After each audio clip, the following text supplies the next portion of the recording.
The year was 1947, for the German women POWs in Camp 23. The war had simply traded bombs for boiler rooms. They had been moved to the industrial heartland of England, compelled to work in the coal processing yards, a constant, grueling effort to keep the nation's factories running. Every morning, they stood side by side with local British laborers who, having lost sons and brothers, viewed the prisoners with silent, burning contempt. It was a pressure cooker of resentment and fatigue. Among the POWs was Elsa, a former field cook, whose sole goal was to survive and return home, and Hilda, a nervous clerk assigned as her partner. The tension in the yard was fueled by the foreman. The British foreman, Mr. Davies, had lost his son at the Battle of the Bulge and saw the POWs as tools of forced labor, deserving of every hardship. He never spoke their names, only his accusations. This morning, Elsa and Hilda were assigned to maintenance near the main air ventilation unit, a critical, temperamental piece of machinery on the surface.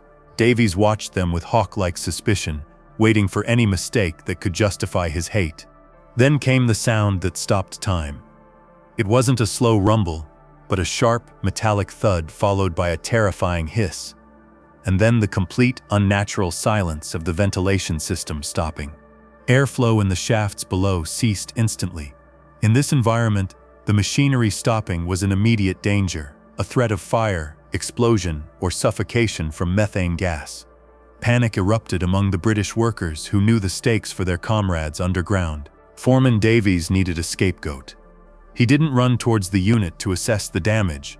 He ran straight towards Elsa, his face twisted with years of suppressed hatred.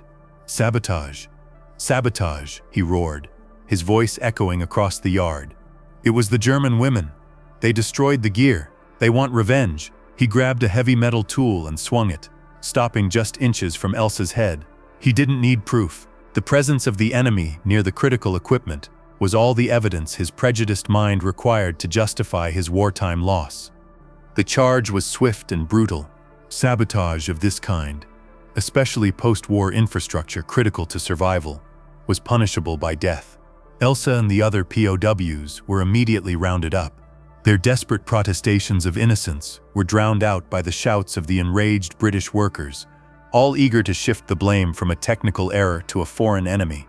The accusation was formally logged by the camp's administrative officer: deliberate and malicious destruction of state property by German POWs.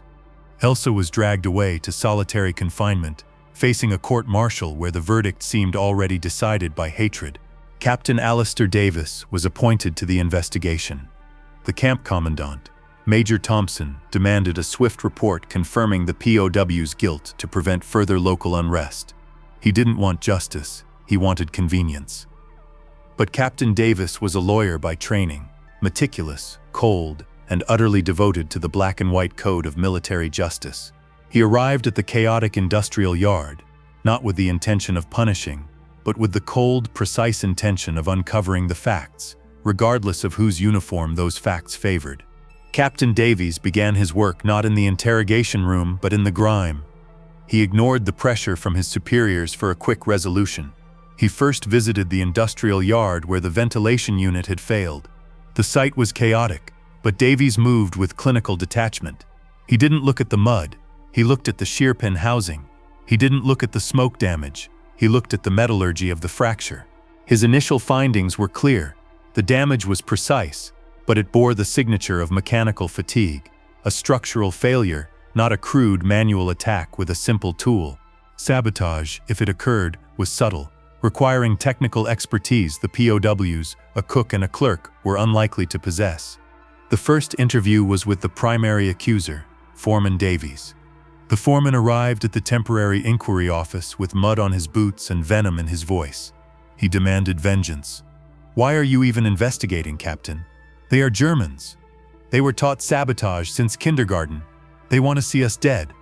Captain Davies listened silently, his pen scratching notations on his pad. He let the foreman vent his decades of hatred, then asked a simple factual question. "Mr. Davies, did you physically witness the POWs placing any explosive device or tool into the unit?" The foreman paused, spluttering. "No, but they were there. Who else could it be?" The foreman's testimony was 90% emotion, 10% assumption and 0% fact. Next, Captain Davies went to the camp's isolation wing. He found Elsa sitting alone in the cold, windowless block, wearing her filthy work tunic. She was trembling, fully expecting the routine of a POW interrogation, humiliation, shouting, perhaps worse. She had rehearsed her defense. "I am innocent. I am a cook. I know nothing of machines." But Davies didn't shout. He didn't accuse. He offered her a cup of lukewarm tea and spoke in quiet, precise German. "I am investigating the facts, Fräulein. Nothing more. Tell me exactly what happened, starting from the moment you arrived at the unit." Elsa's testimony, unlike the foreman's, was precise. She detailed the exact sounds, the time the machine was due for its next inspection, and the foreman's constant verbal abuse towards all the German women. She broke down only once, not when describing the explosion, but when recounting how Foreman Davies swung the pickaxe. "He didn't care about the machine, Captain," she sobbed. "He only cared about our uniforms. He wanted revenge for his son. He wants us all dead." Davies didn't offer comfort, but he observed the emotional truth. The women's fear was rational. The foreman's accusation was purely vindictive. Captain Davies gathered the evidence. He noted the technical report, mechanical failure. He noted the accuser's statement, entirely emotional and lacking direct proof. He noted the POW's statement, consistent, detailed, and validated by the motive of fear. The puzzle was complete, and the answer was simple. The German women POWs were innocent. The crime was not sabotage. The crime was a cover-up by the vengeful Foreman Davies, exploiting the political climate. Davies prepared his official report, knowing that the truth would create a diplomatic nightmare for his superiors, who had already decided on the execution. Major Thompson's office was a sanctuary of order, far removed from the grime of the mine. Pristine maps hung on the walls. The desk was immaculate. When Captain Davies presented his factual, evidence-based report, a meticulous document proving the POW's innocence, Thompson didn't read past the first page. He pushed the report back across the mahogany desk, his face stern. "We don't need facts, Captain," Thompson stated, his voice dangerously low. "We need a deterrent. The local morale is on the edge. Blaming a German is convenient, controllable, and prevents a local riot. You will rewrite this report to reflect the initial charge." Davies stood rigid, his mind calculating the risk. To rewrite the report was not just an administrative failure, it was a violation of the military code he had sworn to uphold. It meant condemning innocent women to death to save the face of the command. He chose his words carefully. "Sir, the technical evidence is absolute. The shear pin failed due to fatigue. Furthermore, I have reason to believe the regular maintenance was fraudulently logged by one of the British engineers to cover his negligence." Davies raised the stakes, presenting the real problem Thompson wanted to bury: internal negligence. Thompson's composure finally fractured. The internal sabotage, the British engineer's gross negligence, was far worse for military pride than a German POW plotting revenge. It signaled incompetence. "You will forget that last comment, Captain," Thompson hissed, leaning across the desk. "This command needs stability. I have given you a direct order. The POWs are guilty. Alter the motive if you must. Call it an anti-Allied political statement, but the verdict will be guilty. Refuse, and you will be facing a tribunal for insubordination and endangering civilian morale." Davies looked at the pristine report on the desk. The fate of the German women, who had been kind to him and truthful in their statements, hung in the balance. He saw Elsa's terrified face in his mind, the face of a cook, not a saboteur. He had fought the Reich, but he realized he could not become what the Reich had been, a system that dispensed injustice based on convenience and prejudice. He straightened his uniform, his back rigid. "Sir," Davies stated, his voice calm but absolute, "I cannot falsify an official technical report. The integrity of the investigation must stand. The German POWs are innocent." Thompson stared at the captain for a long, silent moment. The major was defeated, not by the POWs, but by the immovable force of his subordinates' adherence to the rule of law. To force the issue would expose the internal negligence and Davies's honest report. It would create a scandal far worse than a local riot. Thompson slumped back in his chair, rubbing his temples. "Very well, Captain," he finally muttered, his voice laced with venom. "You may file your report, but mark my words, you have just signed a transfer order to the remotest, coldest corner of this empire, and those German women will not receive any apology or compensation." The women's lives were spared, but the price of justice was paid by the officer who demanded it. Elsa spent 72 hours in the isolation block. The cold concrete cell had no windows, only the absolute silence of impending judgment. She stopped sleeping, knowing that the execution squad always came at dawn. She focused on the cold, rehearsing her final thoughts. A prayer for her family, a silent plea for forgiveness. She knew that revenge was the only language the victors spoke. She had already decided she would not scream. She would not beg. She would die with dignity, proving Foreman Davies's hatred was justified, that Germans were indeed criminals. On the third day, at 8 a.m., footsteps were heard. They were not the rough military boots of the firing squad, but the measured, crisp rhythm of polished officer shoes. They stopped right outside her steel door. Elsa knew the sound. It was the investigator, Captain Davies. The heavy bolt was pulled back with a metallic screech that sounded louder than thunder. The door swung open, flooding the dark cell with blinding light. Elsa stood rigid, bracing for the formal accusation, the reading of the death sentence. Captain Davies stood in the doorway, blocking the light.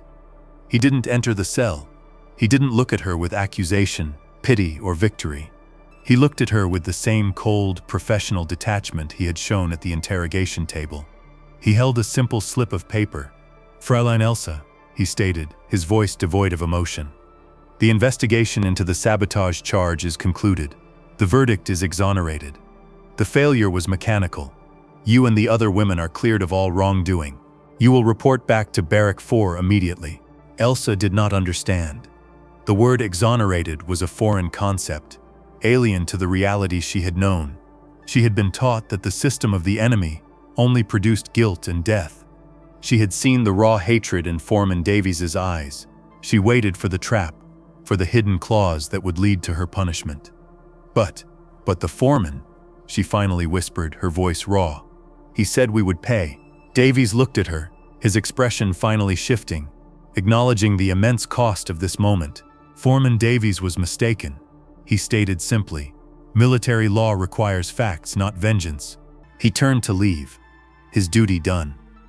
Elsa finally found her voice, a sudden rush of shame and overwhelming gratitude washing over her. She knew this man had saved her life, and the lives of the other women, not out of kindness, but out of a rigid adherence to justice, a concept she thought the enemy could never possess. As he began to walk away, she spoke the only German word she could think of that transcended the conflict. "Danke," she whispered. Davies stopped. He didn't turn around. He simply gave a single, almost imperceptible nod of his head, acknowledging the gravity of the exchange, and continued down the corridor. He had received her gratitude, but he had paid the price of his own justice. Elsa returned to Barrack 4. The initial fear she had felt upon being accused was gone, replaced by the profound, unsettling knowledge that the enemy was capable of honesty. She had left the cell a doomed criminal. She returned a free woman, not through luck, but through the cold, absolute insistence of one man's integrity. Her gratitude was not to the British Army, but to Captain Alistair Davies, a man who had prioritized a concept, justice, over his career, his superior's order, and the convenient execution of the enemy. That realization was the true end of the war for Elsa. Captain Davies filed his report on a Tuesday. On Thursday, the transfer order arrived. It was addressed to him personally, sealed with the camp commandant's stamp. The destination was a small, desolate observation post in the distant Falkland Islands, a graveyard for ambition, a place where a lawyer's expertise was completely useless. Davies read the order, then placed it neatly on his desk. He felt no resentment, only the cold, hard satisfaction of a duty done correctly. He had lost his career, but he had kept his integrity. He had prioritized the abstract concept of military justice over the convenient execution of the enemy. Elsa Richter was repatriated to Germany 6 months later. She carried nothing of value, no gifts, no contraband, only the knowledge that her life had been saved by the impersonal application of law. She never received an apology. She never received compensation. But she returned to the ruins of Munich with her identity intact, ready to rebuild her life. She married, she found work, and she had children. She often told them the story of the mine, not to demonize the British, but to explain how easily hatred can build a lie, and how a singular, silent act of integrity can tear that lie down. The memory of Captain Davies was the strongest lesson she carried. She never knew his fate, or the price he paid for her exoneration. But she knew that in the chaos of vengeance, one man chose to risk everything for a concept. The German POWs were framed for sabotage, not by the equipment failing, but by the foreman's personal prejudice. Their salvation lay not in luck, but in the cold, unshakable professionalism of an enemy soldier who understood that justice must be universal, or it is nothing. History is often written by the victors, and it favors clean narratives. It is easy to believe that vengeance was the only language spoken in the POW camps. It is easy to justify hatred against an enemy, but this is the story of the crack in the system. The story of a British officer who refused to allow the ideology of the Reich to triumph in his own camp. He refused to let convenience dictate truth. He paid a transfer to the ends of the earth, but in doing so, he saved not just Elsa's life, but the soul of his own command. If this story of one man's integrity challenged your view of wartime justice, if it reminded you that true strength lies not in the power to punish, but in the commitment to truth, hit that subscribe button. We are dedicated to finding the moments where courage wore a uniform of convenience. Share this video to honor the officers who chose the rule of law over revenge. Thank you for watching.